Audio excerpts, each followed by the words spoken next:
This is a TFO. Hello, folks.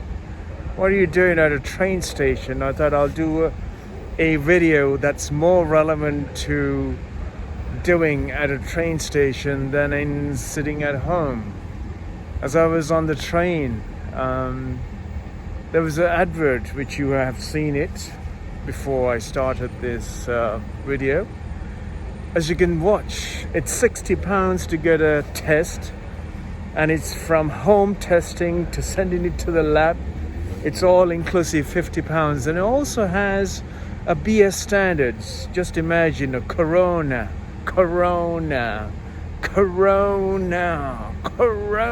You should be spending that £60 getting drunk.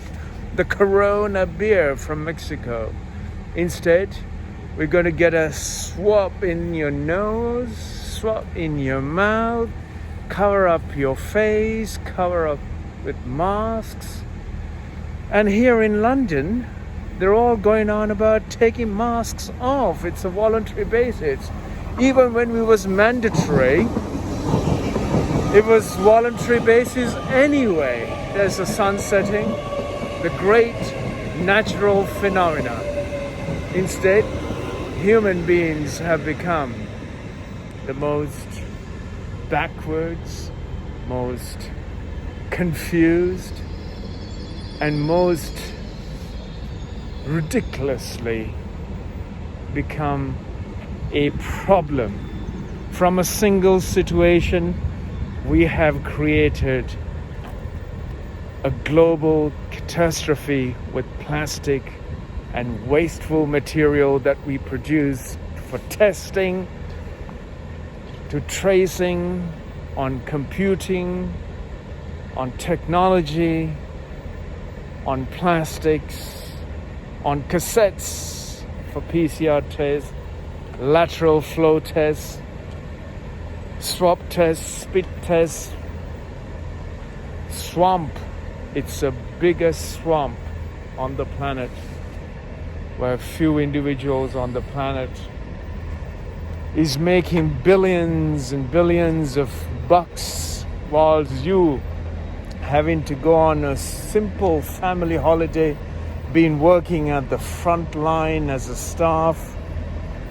Imagine you have a family, £60 plus two of you, just for an example, £120, which you could have spent nicely for some fresh fruits and vegetables to actually enhance your immune system. Instead, no, we had to give it to a chemical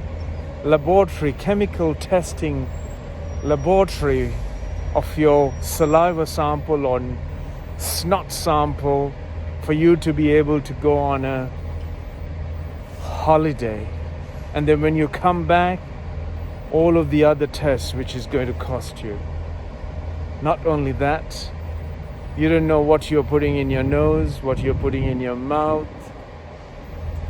It's absolutely sad, folks, that we have become the most aberrant, most backward, and more seriously, we are playing with nature, and nature is here to teach us a lesson. And there is no lesson to be taught. There's no lesson to be learned. The only thing you can do is live and be sensitive to life. And once you have connect with life and the very nature that supports life, you will do what is necessary to keep you, me, and every other life as part of your life. And doing so, you may become somewhat conscious and responsible in whatever you intend to do. But what is so sad is a family of four having to go on a holiday this summer will have to rake out another £240 just so that they can get away on holiday, whilst the minority who's getting richer and richer, what is a 240 or what is a £60 for anyone? But certain parts of the world £60 is their annual, if not their entire generation's earning. And that is where we are today with human behavior. There you go. Our acceleration of life is faster than that train. As human beings, we have failed to take care of each other, and instead we've destroyed each other's well-being.